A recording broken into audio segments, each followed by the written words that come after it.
Meus queridos, que alegria nós estarmos aqui reunidos mais uma vez para sermos expostos à palavra do Senhor.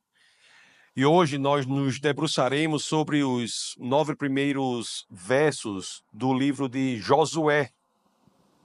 E antes que leiamos as Escrituras, eu só conclamo a cada um aqui que olhemos para a vida, para a realidade, para que saibamos que quando olhamos para os lados, para as universidades, para as escolas, para as instituições de toda sorte, a política, a cultura, o entretenimento e até mesmo, fico entristecido em dizer, mas até mesmo algumas igrejas. O que é que nós vemos? Nós vemos que o inimigo está agindo por todo lado. Essa é uma constatação que é inafastável, né, da nossa vista. Nós vemos isso a todo momento, o que tem sido feito com as crianças, as promoções exacerbadas do assassinato de bebês intrauterinos e tudo mais. E diante disso, o que importa? O que importa? O que importa é como nós nos posicionamos. Como nós nos posicionamos diante dessas absurdidades que têm sido proclamadas pelo mundo. Nós cristãos não somos do mundo. Estamos no mundo para influenciar o mundo, mas nós não somos do mundo. Nós não concordamos com tudo o que tem sido feito. Nós temos uma escolha diante da constatação de que o inimigo está por todos os lados. Ou nós dizemos estamos perdidos, nós vamos ser atingidos, vamos ser destruídos, ou diante da constatação de que o inimigo está por todos os lados, nós dizemos, epa, desta vez ele não tem como escapar. Se ele está por todo lado, ele não vai escapar. Amados irmãos, o quão pior for a situação do mundo, isso tem um aspecto que nós devemos valorizar, que é o seguinte: por o mundo estar tão perverso e mal, maiores são as nossas chances de proclamar a verdade. Na escuridão profunda é onde as luzes mais brilham. Onde as luzes mais brilham.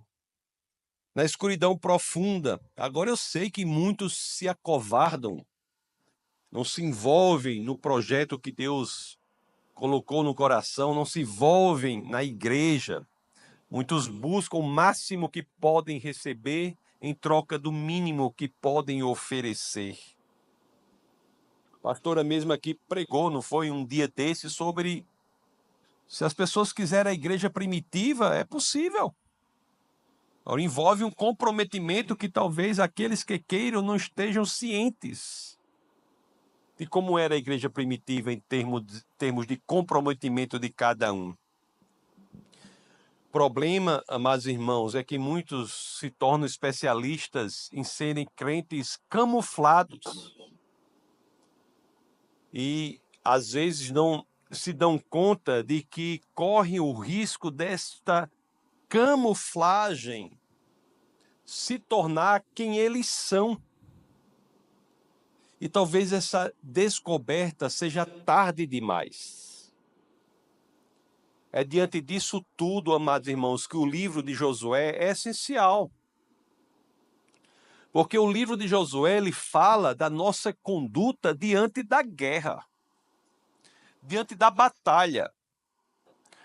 O livro de Josué é, se você assim quer, é uma aplicação prática da exortação teórica que há na carta de Paulo aos Efésios. Se na carta aos Efésios há uma exortação teórica do posicionamento, o livro de Josué mostra como é isso na prática. Josué vem depois de Moisés. Se Moisés foi como a lei, que era valorosíssima, mas incapaz de nos levar à terra prometida, Josué foi diferente. Ele foi um tipo de Jesus, aquele em quem a promessa foi entregue. Mas para isso, amados irmãos, para que a promessa seja entregue, uma batalha foi proposta. A batalha havia sido proposta sob a liderança de Moisés para a geração descrita no livro de Números. Mas aquela geração optou por morrer no deserto. Aqui, para essa outra geração de Josué, há um posicionamento diferente. A geração de Josué e Josué decidiram ir à batalha. E é essa mesma atitude que Deus espera de nós a todo momento. Nós somos chamados, irmãos, para irmos à batalha. Nós somos chamados para isso. O povo tem uma história de que igreja é hospital, igreja é exército. Agora, dentro do exército, tem um hospital de campana, não tem? Tem. Mas uma igreja não se define como hospital, não. Só uma igreja de gente muito fraca é que se define como hospital. Igreja é exército. Lógico que dentro do exército tem hospital. Hospital de campana, não é hospital. A função principal é outra. E, aliás, o nosso chamado é o de proclamarmos o alistamento em um exército. É isso que nós fazemos. E é uma proclamação tão bela, que é proclamar ao mundo para que se alistem a um exército que se envolve em uma batalha que em Cristo já tem a vitória garantida. Como disse C.S. Lewis, nós somos um exército em um território ocupado. Igreja é isso. Igreja é isso. Ocupado por quem? Temos que dizer. Pelo inimigo de nossas almas e todos os seus demônios associados. Ocupado por isso. Mas, irmãos, para quem não é cristão, o inimigo de nossas almas irá fazer tudo o que estiver ao alcance dele para que você não entregue sua vida para Cristo.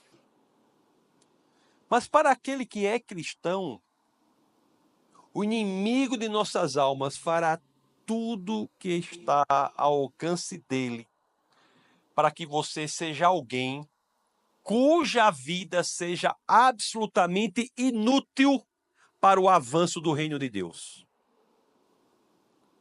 O objetivo para quem é cristão, da perspectiva do inimigo de nossas almas, é que sua vida seja traduzida em inutilidade para o avanço do reino de Deus. E é contra isso que nós devemos nos insurgir. Nós não devemos aceitar esta proposta do inimigo de nossas almas. Cabe a cada um fazer a escolha. E aqui o texto de Josué nos ajudará a fazer isso. Sobre isso que ele trata. Então, abramos então naqueles que são os 2 primeiros versos do texto base do nosso bate-papo de hoje, que é Josué no capítulo 1, leiamos os versos 1 e 2. Vamos entender como devemos nos preparar, estar no mundo para esta batalha. Olha o que as Escrituras dizem em Josué 1 e 2. Depois da morte de Moisés, servo do Senhor, disse o Senhor a Josué, filho de Num, auxiliar de Moisés: meu servo Moisés está morto. Agora, pois, você, Josué, e todo este povo, preparem-se para atravessar o rio Jordão e entrar na terra que eu estou para dar aos israelitas. Agora, Josué, prepare-se para levar adiante um plano que eu tenho para você. Você está aqui para levar adiante um plano que eu tenho para você. Não é isso? Deus tem um plano para Josué e o seu povo. Deus tem um plano para mim e tem um plano para você. Deus tem um plano para cada um de nós, meus amados. E o mais impressionante é que descobrir o plano de Deus para você é descobrir o propósito da sua vida. Descobrir o plano que Deus tem para você é desvendar uma das questões mais significativas, se não a mais, da existência. É descobrir o propósito da sua vida. Quando nós não buscamos qual é o plano de Deus para nós, nós flertamos com a triste possibilidade de passarmos a nossa existência aqui na Terra não sendo mais do que alguém inútil para o avanço do reino de Deus. A vida é curta, amados irmãos. Vamos fazer com que ela valha a pena. É por isso que nós devemos nos perguntar, nós já buscamos o plano de Deus para a nossa vida? Você já buscou o que Deus tem para a sua vida? Senhor, o que o Senhor quer que eu faça? É interessante aqui que o apóstolo Paulo, na carta aos Gálatas, logo quando ele se apresenta, uma forma interessante como ele se apresenta logo no começo, Gálatas 1:1. Só na apresentação de Paulo já fica claro que ele não busca os seus próprios desejos, as suas próprias vontades, os seus próprios quereres. Paulo não busca que Deus se envolva no plano que é dele, Paulo. Ele não.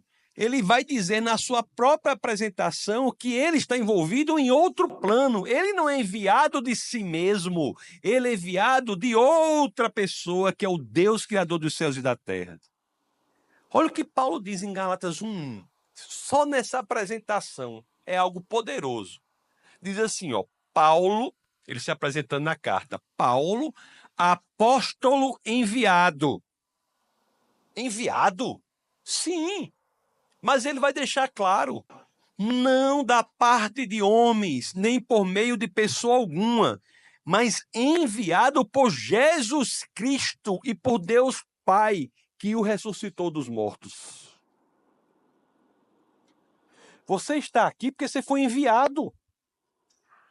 Não da parte de homens, nem por meio de pessoa alguma, mas por Jesus Cristo, por Deus Pai, que o ressuscitou dos mortos. Nós somos enviados pelo Pai.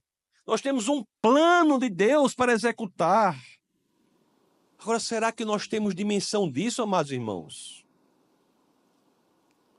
E se temos, nós fazemos como Josué. Veja aqui nas Escrituras que Deus deu um plano a Josué. Nós já vimos isso.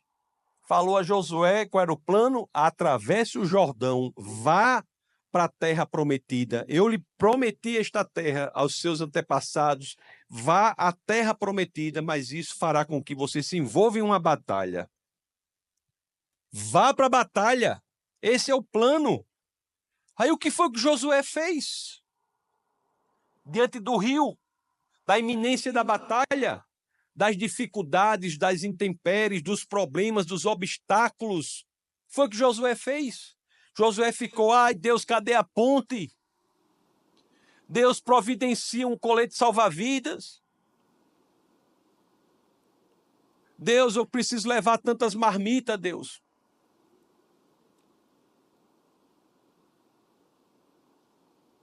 O que foi que Josué fez? Ah, Deus, eu vou levar adiante o plano, mas só depois que eu me aposentar. Deus, deixa os meus meninos crescer. Ai, Deus, deixa o meu menino fazer tantos anos de idade, deixa eu arranjar um emprego melhor.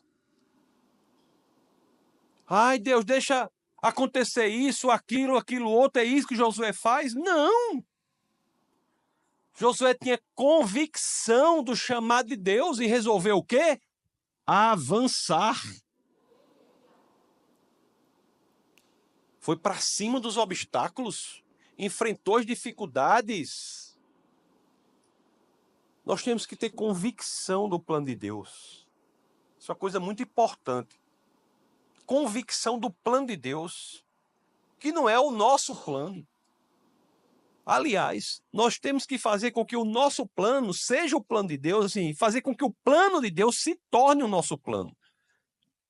Tem que buscar o plano de Deus e dizer, meu plano é cumprir o plano de Deus. Se Deus coloca algo em seu coração, amados irmãos, se Deus colocou algo em seu coração para o avanço do reino de Deus, parabéns, você tem um propósito na sua vida. Você tem algo a desempenhar na sua vida. Mas é preciso coragem. É preciso coragem. E a coragem decorre da fé, das promessas do Senhor. Os próximos versos aqui de Josué, nós lemos Josué 1 e 2. Josué 1, 3 e 4, que nós iremos ler agora, deixa claro que se vimos que Deus tem um plano para nós, nós iremos ver que é preciso ter fé em Deus para levar adiante as promessas do Senhor. Olha o que diz Josué 1, 3 e 4. Como prometi a Moisés, preste bem atenção aqui, ó. Como prometi a Moisés, todo lugar onde puserem os pés, eu darei a vocês. Seu território se estenderá do deserto ao Líbano e do grande rio Eufrates, toda a terra dos hititas, até o mar grande no oeste. O que é dito aqui?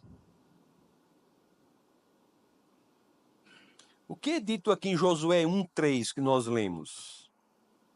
Qual foi a promessa que nós lemos? Qual foi? Veja se Deus não diz assim, é preciso fé para que a promessa seja entregue. Como é aqui? Voltemos a Josué 1:3. Todo lugar onde puserem os pés, eu darei a vocês. Coloquem os pés e lhes será dado. A Bíblia não diz assim, não. Está aqui, Josué, para você de mão dada. Agora coloque os pés. Está aqui, Josué, está tudo certinho. Está ali, ó. As dificuldades dali, não tem mais nenhuma, vá lá. Não. Vá onde está o problema e eu estarei com você. Eu darei para você a promessa. Coloque os pés e lhe será dado. A fé, amados irmãos, não é um estado mental inoperante, estéril, tímido. Não é um estado mental envergonhado, não, matuto, não. A fé é um estado mental que se exterioriza, que é perceptível nas ações. Quem tem fé, age em fé. Quem tem fé, a gente olha para o comportamento e diz, aquela é uma pessoa de fé. Por quê? Porque agiu em comportamento correspondente à fé que tem. Coloque os pés e lhe será dado. A fé se traduz em ações, amados irmãos. Eu sou uma pessoa de fé. Aí você olha para a vida, é uma pessoa medrosa. É uma pessoa que não busca os planos do Senhor. É uma pessoa, qualquer frágilzinha, morre com medo de tudo. Medo de tudo. Qualquer dificuldadezinha treme nas bases. Que fé é essa? Só se for fé num grilo, num hamster, num biscoito. É fé no Criador dos céus e da terra? Gera um comportamento assim? Amados irmãos, eu não estou dizendo que é fácil, não. Eu estou dizendo que é possível, porque o nosso Deus é o Criador dos céus e da terra. Amados irmãos, eu estou aqui com a boca mole de dizer para vocês que quando Deus coloca um plano no seu coração e você achar que esse plano é grande demais para você realizar, isso é um indício muito forte de que provavelmente esse plano é de Deus mesmo. Porque esse plano não é para ser realizado por você sozinho, não. Deus está com você. Nós não estamos sós. Nós não estamos sós. Aqui, né? Agora é preciso ter convicção disso. De que nós não estamos sós. Repito, as lutas são grandes, os desafios são muitos, mas a promessa é maravilhosa. O Deus está conosco. Não é isso que está em Josué 1,5, não? Vamos ler agora. Olha o que Deus diz. Josué deve ter tremido nas bases. Ei, Josué, o grande líder morreu. Moisés, o grande líder morreu. Teve um erro grande, Moisés. Foi qual? Foi ter considerado para a sua decisão o relatório dos espias que foram para a terra prometida e disseram que o povo lá era grande demais, que não conseguiam conquistar, preferiram acreditar nas dificuldades do que no poder do Deus Criador dos céus e da terra. Mas foi um grande líder. O grande líder morreu. Agora Josué é com você. Vamos, Josué, atravessa o Jordão, conquista a terra prometida. Josué deve ter tremido. Mas olha o que 1,5 diz aqui. Ei, rapaz, é difícil, mas você não está só, não. Olha o que diz aqui. Ninguém conseguirá resistir resistir a você todos os dias da sua vida. Aí diz, ó, assim como estive com Moisés, estarei com você. Nunca o deixarei, nunca o abandonarei.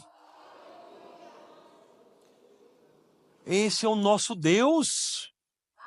Está com você, nunca abandonará você. Às vezes nós podemos nos afastar de Deus, mas Ele sempre está na posição dele. Sempre. Como aquela história da caminhonete que eu já falei aqui. Você lembra? Que tem aquela caminhonete antiga que o banco da frente era só um banco. Acho que o povo novo nem sabe mais disso. As caminhonetes antigamente era só um banco na frente, né? E tinha direção. Já contei essa história aqui. Aí o rapaz tinha essa caminhonete, comprou, arranjou a namorada. E dirigia a namorada bem pertinho dele. Aí foi. Depois de vários anos, casou. Já com 30 anos de casado, ainda tinha a mesma caminhonete. Aí a mulher notou uma coisa e disse, mas meu amor, quando a gente casou, a gente namorava, a gente andava nessa caminhonete e eu andava bem pertinho de você. Agora, 30 anos depois, a gente está andando, mas eu estou bem distante, você está bem distante. Aí ele falou, não, minha filha, veja bem, eu sempre estive no mesmo lugar, você que se afastou de mim. Deus é assim, ele sempre está ali. Meus queridos, aí as pessoas às vezes dizem assim, né, diante das dificuldades, mas pastor, eu posso ser perseguido, eu posso sofrer sanções.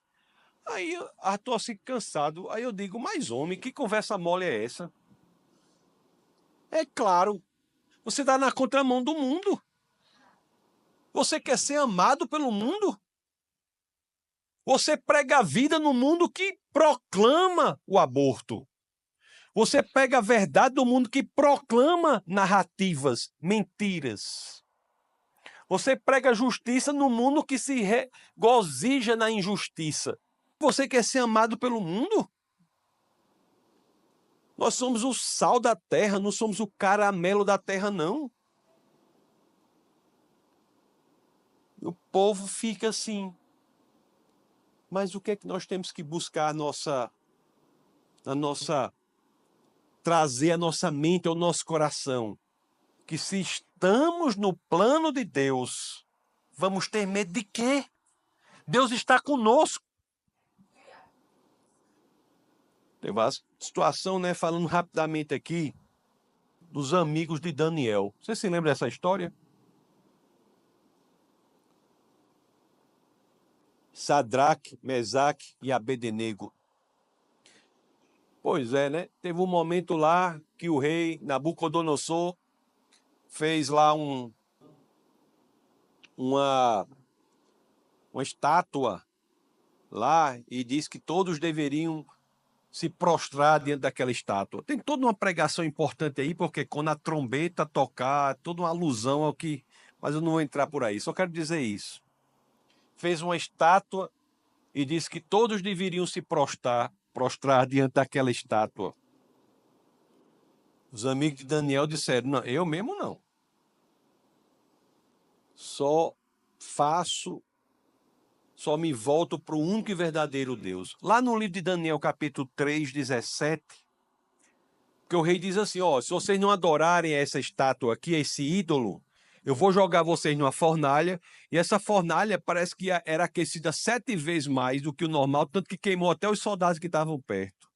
Aí disse, eu vou jogar vocês nessa fornalha. Aí a resposta aqui dos amigos de Daniel, tem em Daniel 3,17.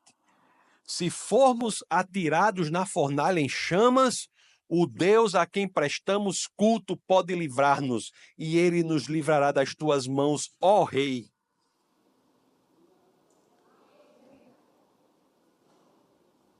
Aí, rapaz, quem é Nabucodonosor diante do Deus que criou o universo, né? Aí Nabucodonosor pegou e jogou as figuras lá na fornalha. Aí Daniel 3, 24 a 25 diz uma coisa interessante. Porque mandaram jogar os 3 na fornalha. Aí Nabucodonosor, o rei, olhou para a fornalha assim, ele viu um negócio interessante, né? Os 3 haviam sido jogados lá. Aí vamos ler Daniel 3, 24 a 25 para ver o que foi que o rei viu. Mas logo depois o rei Nabucodonosor, alarmado, levantou-se e perguntou aos seus conselheiros, ele olhando, não foram 3 os homens amarrados que nós atiramos ao fogo? E a turma respondeu, sim, ó rei, foram 3 mesmo, foram os 3 amigos de Daniel que nós atiramos na fornalha. E aí o rei exclamou, o 25, Daniel 3, 25, olhem, estou vendo 4 homens desamarrados e ilesos, andando pelo fogo, e o quarto se parece com o filho dos deuses. Meus amados irmãos, nós não estamos sós. Nós não estamos sós. Vamos ter medo de quê?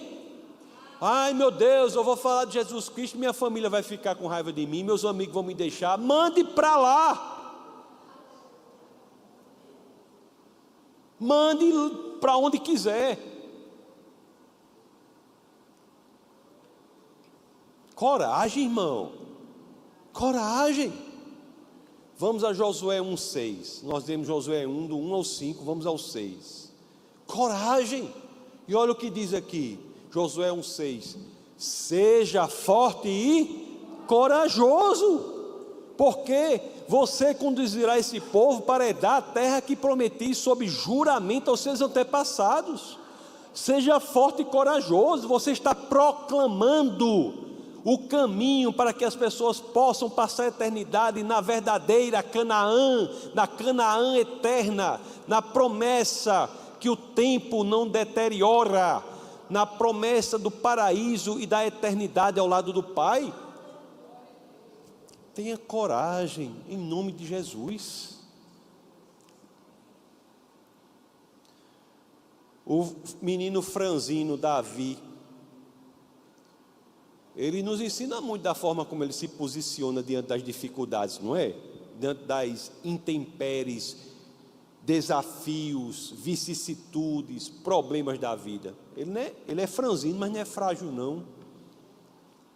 Não é frágil não. Hoje tem um bocado de homem frágil.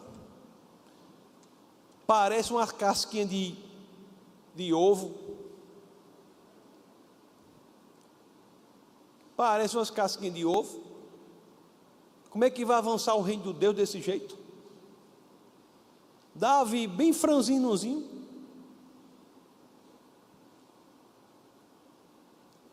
Fosse hoje em dia, tomava logo, igual a Cezinha, tomava logo uns 20 todinho, para poder melhorar.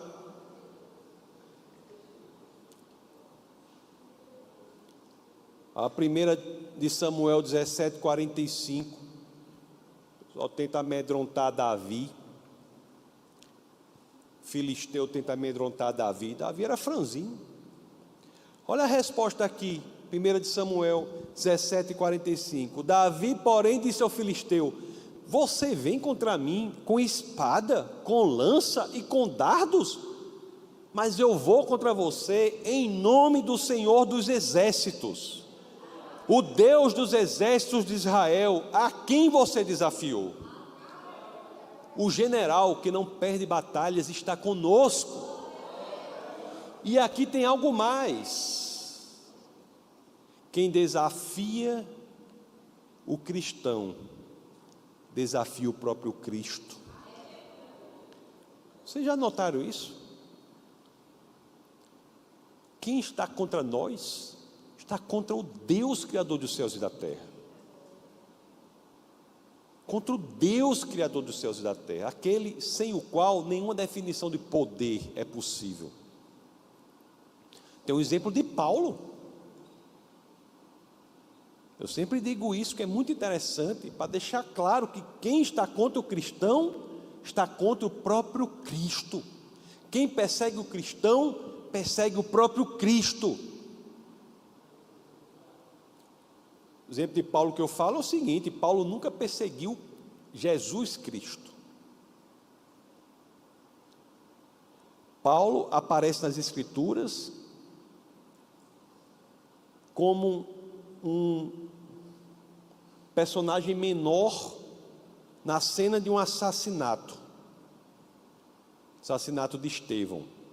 Ali que Paulo aparece. Paulo ou Saulo sempre teve os dois nomes.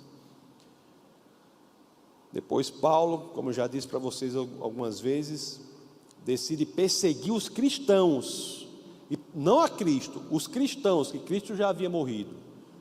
Perseguir os cristãos em Jerusalém. Jerusalém fica pequena. Paulo empreende uma perseguição para fora dos muros de Jerusalém, para a cidade mais próxima, que era Damasco. E na estrada para Damasco, Jesus aparece para Paulo. Lá em Atos 22, 7 a 8, tem algo interessante. Paulo diz assim, Atos 22, 7 a 8: caí por terra e ouvi uma voz que me dizia: Saulo, Saulo, por que você está me perseguindo? Então perguntei: quem és tu, Senhor? E ele respondeu: eu sou Jesus, o Nazareno, a quem você persegue. Nunca Paulo perseguiu o Cristo diretamente, mas por perseguir o cristão, persegue o próprio Cristo. Preciso ter coragem, e para tanto é preciso que estejamos em Cristo Jesus. Amados irmãos, a fidelidade a Cristo é medida importante do quanto estamos nele. A fidelidade a Cristo não é causa de nós estarmos em Cristo, mas é consequência de estarmos nele. Quando estamos em Cristo, a consequência é que cresçamos em fidelidade a Ele. Por isso que é muito importante que nós analisemos sempre se estamos sendo fiéis ao Senhor. Será que estamos sendo fiéis a Cristo? Ou estamos sendo fiéis a um Deus que é projeção da nossa própria mente? Pessoas às vezes querem ser fiéis, não ao único e verdadeiro Deus, mas um Deus que é projeção da mente deles. Isso é uma fidelidade a si próprio. É um Deus que não é quem Ele é, mas é quem eu gostaria que fosse. Tem gente que chega ao absurdo de dizer: eu não creio num Deus que faça isso, aquilo outro, como Ele fosse critério para quem Deus é. Deus é independentemente de como você gostaria que fosse. Como qualquer pessoa que é, independentemente de como você gostaria que fosse. Quanto mais o Deus, Criador dos céus e da terra. Então temos que buscar o verdadeiro Deus, sermos fiéis a Ele. Josué 1,7 tem um princípio importante. Ele vai dizer que não há como ser bem-sucedido em Deus fora da palavra dele. Olha o que as Escrituras dizem aqui: somente seja forte e muito corajoso, tenha o cuidado de obedecer a toda a lei que o meu servo Moisés lhe ordenou. Não se desvie dela, nem para a direita, nem para a esquerda, para que você seja bem-sucedido por onde quer que andar. Você veja que as Escrituras começam a aprofundar como nós devemos fazer. A ideia inicial é buscar o plano de Deus e não o nosso próprio plano. E aqui tem um aprofundamento. Nós não temos como buscar o plano de Deus se nós rejeitarmos a palavra de Deus. Porque quem rejeita a palavra de Deus, rejeita o projeto de Deus.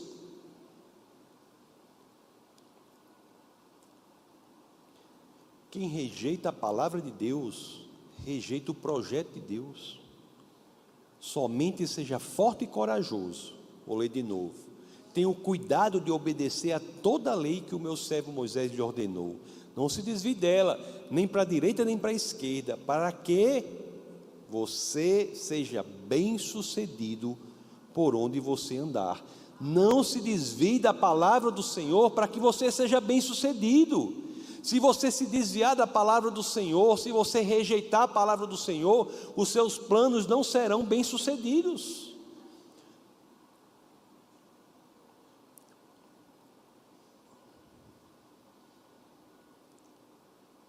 Como podemos prosperar nos planos do Senhor, meus amados irmãos? Tendo amor pela palavra de Deus. Muitos não têm amor pela palavra de Deus. Veja que esse aprofundamento que as Escrituras trazem ganha um nível ainda mais claro em Josué 1,8. Olha o que diz as Escrituras aqui: não deixe de falar as palavras deste livro da lei e de meditar nelas de dia e de noite, para que você cumpra fielmente tudo o que nele está escrito. Só então os seus caminhos prosperarão e você será bem-sucedido. Nós temos que crescer em amor pela Bíblia. Temos que crescer em amor pelas Escrituras. Amados irmãos, se você ama Jesus, você tem que amar a palavra de Deus. Não há como amar Jesus sem que nós nos aprofundemos na palavra de Deus. A palavra de Deus se confunde com o próprio Cristo. Não há como amar um e não amar outro. O apóstolo João, das revelações que teve, que estão registradas no livro de Apocalipse, no capítulo 19, dos versos 11 a 13, Apocalipse 19, 11 a 13, deixam isso claro para nós. João deixa claro para nós. Vamos ver o que as Escrituras dizem. Se amar a Cristo não é amar a palavra de Deus, se Cristo não é a palavra de Deus. Olha a visão que João tem. Vi os céus abertos e diante de mim um cavalo branco, cujo cavaleiro se chama Fiel e Verdadeiro. Ele julga e guerreia com justiça. Ele viu Cristo. Ele está vendo Cristo. Seus olhos são como chamas de fogo, e em sua cabeça há muitas coroas, e um nome que só ele conhece e ninguém mais. Está vestido com um manto tingido de sangue, e o seu nome é Palavra de Deus. Palavra de Deus. Preciso obediência, amados irmãos, para que levemos adiante, para que saibamos que de fato nada é impossível para Deus, para que possamos nos posicionar, para que a nossa resposta diante do chamado de Deus para a nossa vida seja a mesma que Maria deu, a mesma que Maria deu lá em Lucas 1,38, quando Maria foi chamada para que o grande milagre ocorresse no ventre dela, a encarnação do Deus vivo, ao entrar no espaço e no tempo, isso acontecesse no ventre dela, para uma jovem judia, lá em Lucas 1,38, olha a resposta de Maria: sou serva do Senhor, que aconteça comigo conforme a tua palavra. É isso que nós devemos responder. Se nós trouxermos tudo que foi dito para o nosso coração, aí que nós estaremos prontos para entender o que Josué diz no último verso do texto base de hoje, que é Josué 1,9. Não fui eu que lhe ordenei, Josué. Não fui eu que lhe ordenei, Maria, Francisco, João, Paulo, todo mundo aqui, Tarsos. Não fui eu que lhe ordenei? Não fui eu que lhe ordenei? Seja forte e corajoso. Ele não está dizendo assim, não fui eu que lhe ordenei, seja fracote e medroso, não. Ele não está dizendo isso, não. Não fui eu que lhe ordenei, seja forte e corajoso. Não se apavore, nem desanime, pois o Senhor, o seu Deus, estará com você por onde você andar. Amados irmãos, Deus tem um plano para cada um de nós. Nós temos de buscar esse plano. Temos de ter fé nas promessas do Senhor. Temos de ter convicção de que não estamos sós. Temos de ser corajosos, em nome de Jesus. Temos de ser fiéis ao Senhor. E temos de crescer em amor pelas Escrituras. Fazendo isso, estaremos aptos para a batalha que nos é proposta. Lá em Romanos 8,31, para terminar, é quando fazemos isso, colocamos em prática isso, que talvez estejamos aptos para dizer, como disse o apóstolo Paulo para a carta, em sua epístola à igreja em Roma, no capítulo 8,31. Que diremos, pois, diante dessas coisas? Se Deus é por nós, quem será contra nós? Se Deus é por nós, irmãos, quem será contra nós? Vamos orar.